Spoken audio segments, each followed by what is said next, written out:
If you were born prior to 1961, there may be an important Social Security notice coming your way or already waiting inside your online account, and the details inside can affect how much money reaches your bank account each month throughout retirement. Maybe you already opened it and still feel unsure. Maybe it has not shown up yet and you are trying to understand what people online are discussing. Either way, stay with me for the next few minutes because I am going to walk you through exactly what changed, why it changed, what it means for your specific birth year, and what you need to do before this affects your check. Are you ready to find out if you are one of the millions of Americans directly impacted? Let's get into it. Before we go any further, if you find this information useful, do me a favor and hit that subscribe button and tap the notification bell. I put out videos like this every single week covering Social Security, Medicare, and retirement changes that mainstream news barely touches on. And the algorithm only shows this to more people like you if you engage right now. So, take 2 seconds, subscribe, drop a like on this video, and let's break down what is actually happening. Let's start with the most important question. If you were born in 1960 or earlier, you are now dealing with a rule that has been slowly phasing in for more than 4 decades. Here is what I mean. Back in 1983, Congress approved changes to Social Security that gradually pushed the full retirement age, which people often call FRA, up from 65 to 67. That change did not happen all at once. It rolled out slowly, 2 months at a time, birth year by birth year, so that nobody could really point to one single moment and say that's the day everything changed. But 2026 is different, because this is the period when the final group before the full age 67 rule is moving through the system. If you were born in 1960, your full retirement age is locked in at 67. If you were born in 1959, your full retirement age landed at 66 years and 10 months. And if you were born in 1958 or earlier, you already crossed your full retirement age threshold in previous years under the older, slightly lower numbers. So why does this matter to you right now in the middle of 2026 if this has been coming since the Reagan administration? Because this is the year the Social Security Administration is sending out updated benefit statements and notices reflecting the current rules, along with a set of other changes that took effect on January 1st of this year. And if you are someone who has not yet filed for benefits, or you are thinking about when to file, or you are already collecting and wondering whether your check is calculated correctly, this is the moment those pieces come together. Have you checked your own full retirement age lately? Do you actually know down to the exact month when you qualify for 100% of your benefit? If not, stick around because we are going to make that crystal clear. Let me lay out what actually shifted this year, because there is a lot of noise out there, and I want to give you the real verifiable picture rather than vague scare talk. There are 6 major changes that took effect for 2026, and each one interacts with your birth year in a slightly different way. The first change is the cost of living adjustment, commonly called COLA. For 2026, benefits increased by 2.8%. That might not sound like a headline-grabbing number, but let's put it in real terms. The average retired worker saw their monthly check go up by roughly $56 over a full year. That adds up to a few hundred extra dollars in your pocket. Now, is 2.8% enough to keep pace with what you are actually spending on groceries, gas, and utilities? That is a fair question, and it is one worth asking your own household budget, rather than taking anyone's word for it. The COLA is calculated using something called the Consumer Price Index for urban wage earners and clerical workers, or CPI-W for short, and it compares prices in the third quarter of one year to the third quarter of the previous year. If prices went up, your check goes up. If prices went down, and this has genuinely only happened 3 times since 1975, your check simply stays the same. It never decreases because of COLA math. The second change, and this is the one most directly tied to the born before 1961 story, is the full retirement age schedule reaching the final 67-year rule. For decades, many Americans grew up believing 65 was the magic retirement number. That number has not been accurate for a very long time, and as of this year, it is fully replaced. If you are 66 today, are you sure you know whether you have reached your own full retirement age or not? Because getting this wrong by even a few months can mean permanently accepting a smaller check for the rest of your life. The third change involves how much you are allowed to earn while still collecting benefits. If you have not yet reached full retirement age in 2026, if you are under your full retirement age for the entire year, you can earn up to $24,480 before the Social Security Administration starts withholding money from your check. Specifically, $1 for every $2 you earn above that limit. But here's a detail a lot of people miss.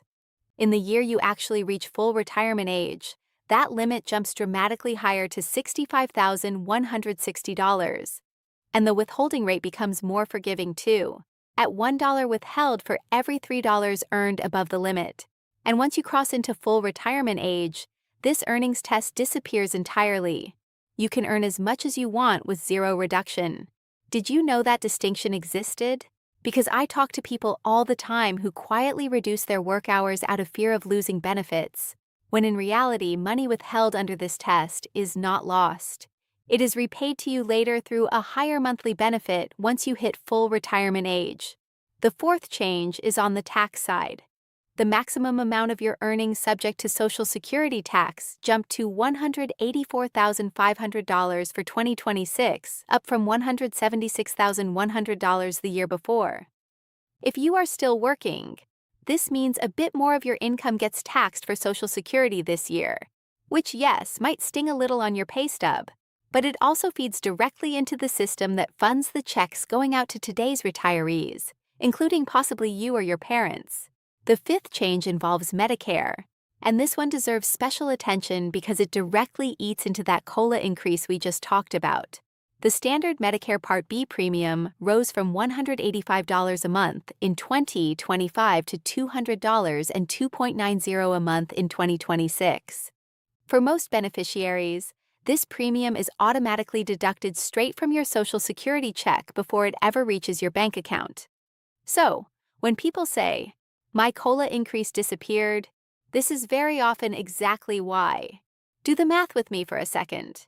If your COLA added around $56 a month and your Medicare premium went up by roughly $18 a month, your net gain is smaller than the headline number suggested. Has this happened to you? Have you looked closely at your deposit and wondered where the increase actually went? The sixth change relates to required minimum distributions from retirement accounts like traditional IRAs, which under the Secure 2.0 Act now begin at age 73 rather than 72. While this is not technically a Social Security rule, it interacts closely with how much of your Social Security benefit ends up being taxable because the income thresholds that determine whether your benefits are taxed have not been adjusted for inflation since the 1980s and 1990s. That means more and more retirees year after year find themselves crossing into taxable territory simply because everything else around them got more expensive, while those thresholds stayed frozen in time. Now let's talk about that notice, because that is what brought a lot of you here. Every year, the Social Security Administration sends out notices to beneficiaries explaining their new benefit amount for the coming year, reflecting the COLA increase, any changes to Medicare premium deductions, and for people near the full retirement age threshold, confirmation of exactly when their own personal full retirement age falls. This is not some secret internal memo. It is a standard expected notice that goes to tens of millions of people. But the timing and content this year happens to line up with the final stretch of that 4-decade-long age phase, in which is exactly why so many people are searching for answers right now. If your notice has already arrived, have you actually read the whole thing, or did you skim it and set it aside? Because buried in the details of that notice could be information that changes how you plan the next 5, 10, or 20 years of your retirement income. If your notice has not arrived yet, here is something worth doing today rather than waiting. Create or log into your personal My Social Security account directly on the official ssa.gov website. Inside that account, you can see your estimated benefits at different claiming ages, your exact full retirement age down to the month, your earnings history, and any notices the agency has sent you. Waiting for paper mail in 2026 means waiting for information that may already be sitting there online, ready for you to check right now, today, before you finish watching this video. Let's zoom out for a second and talk about why this particular birth year cutoff carries so much emotional weight for people. If you were born before 1961, you likely grew up with parents or grandparents who retired at 65 and never had to think twice about it. That was simply how it worked. You may have built your entire mental retirement plan around that number without realizing until recently that the rules shifted underneath you gradually year by year while you were busy working, raising a family, and building a life. Does that feel familiar? Does it feel a little unsettling to realize a number you assumed was fixed was actually a moving target the whole time? This is exactly why understanding your own full retirement age matters so much right now.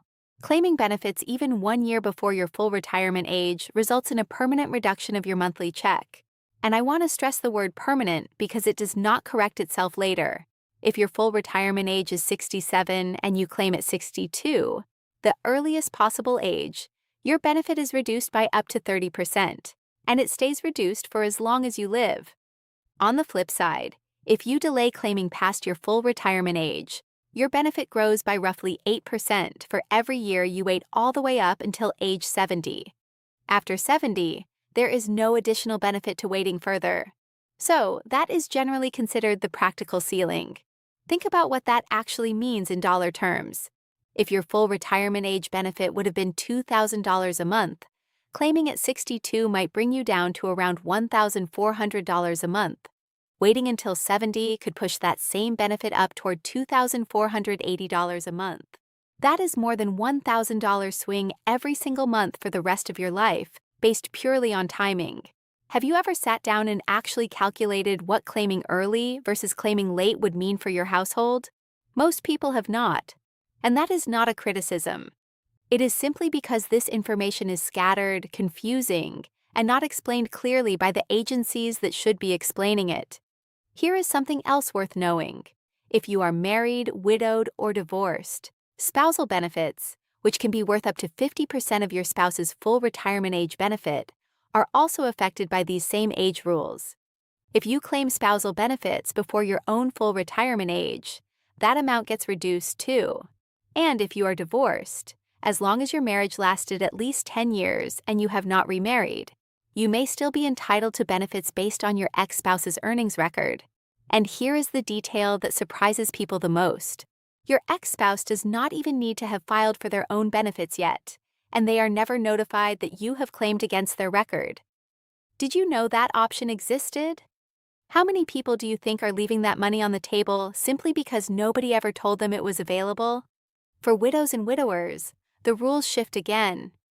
A surviving spouse can receive up to 100% of the deceased spouse's benefit, and that eligibility can start as early as age 60 or age 50 if the surviving spouse is disabled. And if the spouse who passed away had delayed their own claiming until after their full retirement age, building up that higher delayed benefit, the surviving spouse inherits that larger amount rather than a smaller one. This is one of the most overlooked reasons that delaying benefits when financially possible can be such a powerful decision for married couples, because it is not just about one person's check. It is about protecting whichever spouse lives longer. Now, I want to address something directly, because I think honesty matters more than clicks. You have probably seen other videos online with dramatic titles claiming Social Security is about to disappear entirely, or that benefits are being secretly cut for people over 65, or that some shadowy new law is stripping seniors of their checks. I am not going to tell you that because it simply is not accurate. What is true, and what the Social Security Board of Trustees has publicly reported, is that the combined trust funds are projected to become depleted around 2033 if Congress takes no further action. That does not mean checks stop being paid. It means that based on current projections, incoming payroll tax revenue alone would only be sufficient to cover a little over 3/4 of scheduled benefits from that point forward.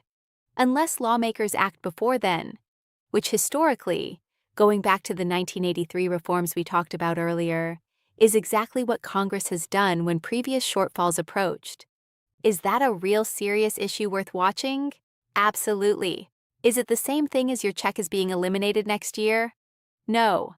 And you deserve accurate information rather than fear designed purely to keep you watching. So, let's turn this into something practical. What should you, sitting there right now, born before 1961, actually do with this information? First, log into your My Social Security account on the official government website and confirm your exact full retirement age and your estimated benefit at different claiming ages, including 62, your full retirement age, and 70. Seeing the real numbers side by side, specific to your own earnings history, is far more useful than any general chart, including the ones I have described in this video. Second, if you are still working and under your full retirement age, take a hard look at the earnings limits we discussed. $24,480 if you are under full retirement age all year, or $65,160 in the calendar year you reach it. Understand that money withheld under this test is not gone forever. It is factored back into a higher benefit later, which changes how you might think about part-time work in these transition years. Third, if you are married, sit down with your spouse and actually run the numbers on spousal and survivor benefits together, rather than each of you assuming your own individual claiming strategy is the whole picture. The decision of who claims when can meaningfully affect what the surviving spouse receives decades down the road. Fourth, pay attention to your Medicare Part B premium and how it interacts with your COLA increase. If you are on a fixed income, understanding that roughly $18 of your monthly COLA increase this year may already be absorbed by the premium hike helps you budget more accurately rather than being surprised when your direct deposit is not quite what you expected. Fifth, and this is the simplest step of all, actually open and read your Social Security notices when they arrive, whether by mail or through your online account. I know it is tempting to set official-looking government mail aside for later, but these letters contain personalized numbers specific to your situation and later often turns into never. Here is the bottom line. If you were born before 1961, you are living through the final stretch of a retirement age shift that has been rolling out slowly since 1983. Layered on top of this year's cost of living adjustment, updated earnings limits, a higher Medicare premium, and tax threshold changes that have not moved with inflation in decades. None of this is a secret conspiracy, and none of it means your benefits are disappearing. But it absolutely does mean the numbers you may have grown up assuming, like retiring at 65 with no penalty, no longer reflect reality. And the difference between understanding these rules and ignoring them can mean a difference of hundreds of dollars every single month for the rest of your life. So here is my question for you before you go. Have you checked your own full retirement age yet?